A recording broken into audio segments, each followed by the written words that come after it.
may have her beat, refusing to hug a biracial girl while embracing white kids. Surely there's a misunderstanding here. A Connecticut dance teacher faces backlash, accusations of racism, after viral video shows her avoiding a hug from biracial girl while embracing other children on the team. Look at this. Pull her out.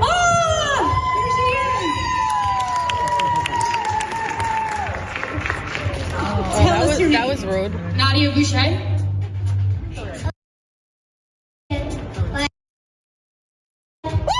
Come stand behind your dancers. Let's get that photograph, everybody. Right? Do we have any more dancers that want to come up from Dance Expressions? Hurry!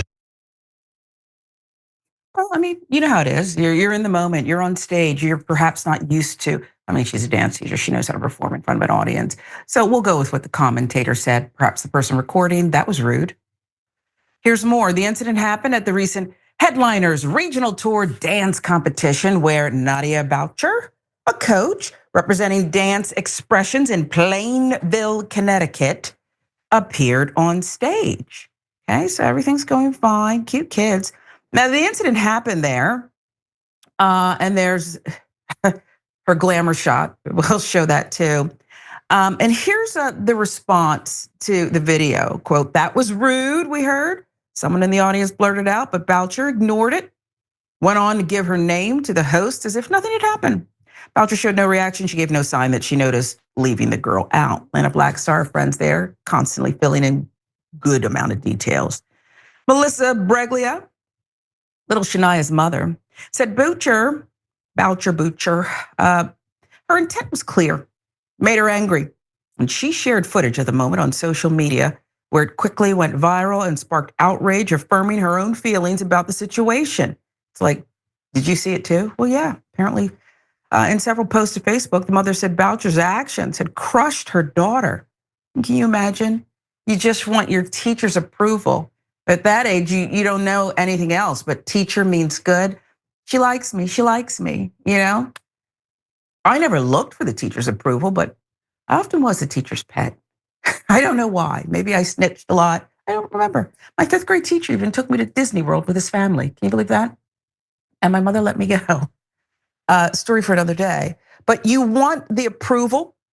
A separate post, Breglia hinted that she had pulled her daughters from Boucher's dance school. Absolutely breaks my heart to watch this, Breglia wrote on Facebook alongside the footage that garnered over 1 million views.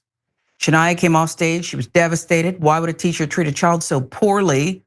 My daughter deserves an apology. And I will continue to share this until they feel as badly as Shania did. And the studio feels justified and released a statement to the teen parents as if it was my fault.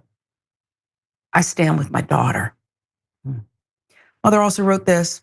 It is important to understand that my girls are the ones who lost their entire world. At 6 and 9, they are grieving right now. They are not okay. Their world has been shattered because of this, she wrote.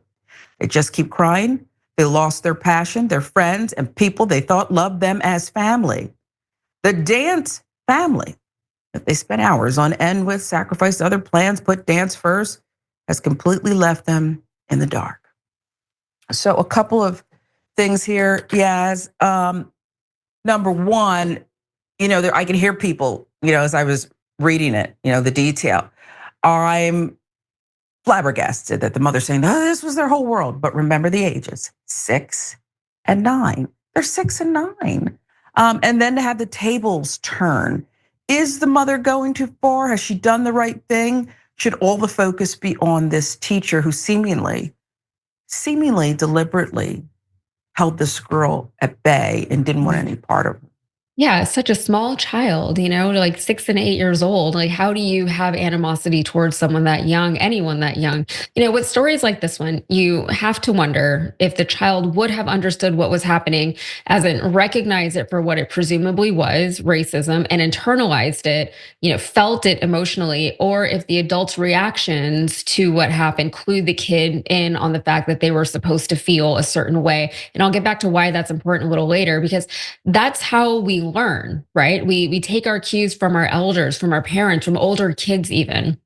especially something like racism, it's often so discreet and so understated that it's hard to explain to people what it is, especially if they're not the ones who have ever experienced it firsthand. And that's why people who are on the receiving end of things like racism often don't say anything about it at all, because they know that suddenly they're going to be under the burden of proof, and they're not going to be able to prove objectively that they experienced racism. So then they're just the ones crying wolf, and it was better if they just hadn't said anything in the first place. It's also the reason why people who are racist often get away with being racist, because they can plausibly deny that what they did or said was not racially motivated. And no one wants to be the person wrongfully accusing someone else of being a racist.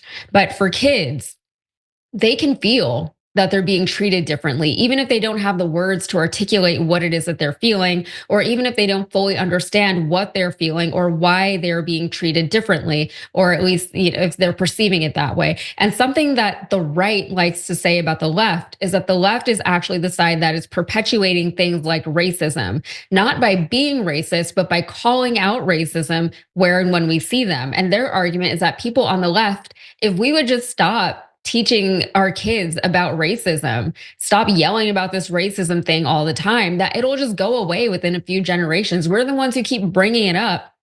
Of course, we know that doesn't make a whole lot of sense, because there are things, institutional racism, systemic racism, et cetera, that we need to find a way to get over as a nation. But additionally, since when do things ever just go away whenever the people who are actually perpetuating these things receive no backlash or correction for their actions? It's like, I'm not a parent, but I can't imagine that anyone, right, left, or wherever they sit on the political spectrum, would parent a child out of bad behavior just by not pointing out the bad behavior ever.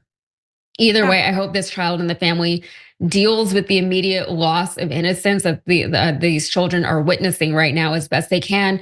This really does seem to be a unique experience to children of color, that they have to have that veil lifted at some point in their lives. However it happens, most often it happens because of bad adult behavior, and it's very sad. And it's not going to continue. It's not ever just going to go away if we just stop talking about it. That's not how things work. And you tapped into something there that touches me as a Black mother, okay?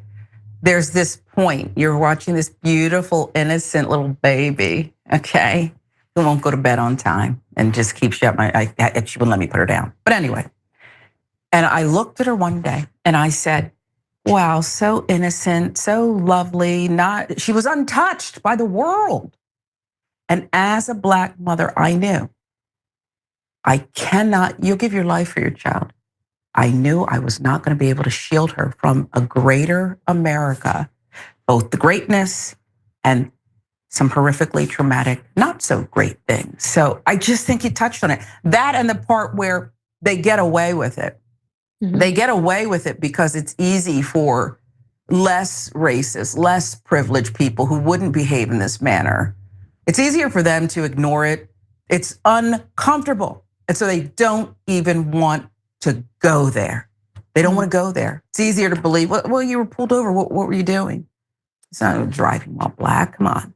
It's easy to discredit your experience, your personal experience. I'll give you the last one. Yeah, and to that point, nobody, like I said, nobody wants to be a racist, right? I think people generally acknowledge that being a racist is a bad thing, even though people are racist. And those racist people know that it's not a good thing. Same thing like homophobic people. If anybody who has some kind of prejudice against a specific group, they know, like, maybe let me keep that under wraps because I'm not going to be very popular if this comes about. But people still can't help themselves. Not only that, but they don't always know how to hide the things that they're actually feeling. And so they come out in very subconscious ways, kind of like what we just saw in that video. So some people can see it and recognize it for what it is. But I wouldn't even be surprised if, this dance teacher who is denying that there was any kind of racial motivation in what she did or didn't do, she probably believes that, right? She probably on some level believes that she's not a racist. And on the left, we have these very high expectations of people that they need to do the work and they need to understand the things that they're saying and where those things are coming from. They need to understand the impact that their actions have, not just on other people, but on small people, on children. And I say those are high expectations because so many people, that is too high a bar for them to meet, right? That's too much work for them to want to do. And you said it, it's very uncomfortable. And they don't want to be uncomfortable, especially if they don't have to be, right? No one's making them be better people. No one's making them do all this extra work. They could just go about their lives as if they were the entire time living their lives. Doesn't matter if they're hurting people because their intentions, as far as they're concerned, are still pure. But Yeah. again, just because of all that, it doesn't mean that these issues ever go away. And it doesn't mean that small children don't have to bear that burden of the racism that is being enacted upon them. Why don't you just let it go? You're right about that too. If I walk past a mirror and don't look in it, does that mean I'm skinny? No. Okay, I still need to lose a few pounds. Okay, it doesn't mean it's going to go away. You have to confront these issues. I agree with you. Well, in this instance, 99.9% of what you said, there was just this one thing you said, and nobody wants to be racist. David Duke. I give you David Duke. I think he wants to be racist. I can think of some other ones, but that just, as you said it, yes, that jumped out at me. And I thought, well, isn't she kind? But then there's David Duke. Okay. Can we agree? He might like people who take pride in their bigotry. Yeah, there are those. We should acknowledge them. Yeah. So there's that.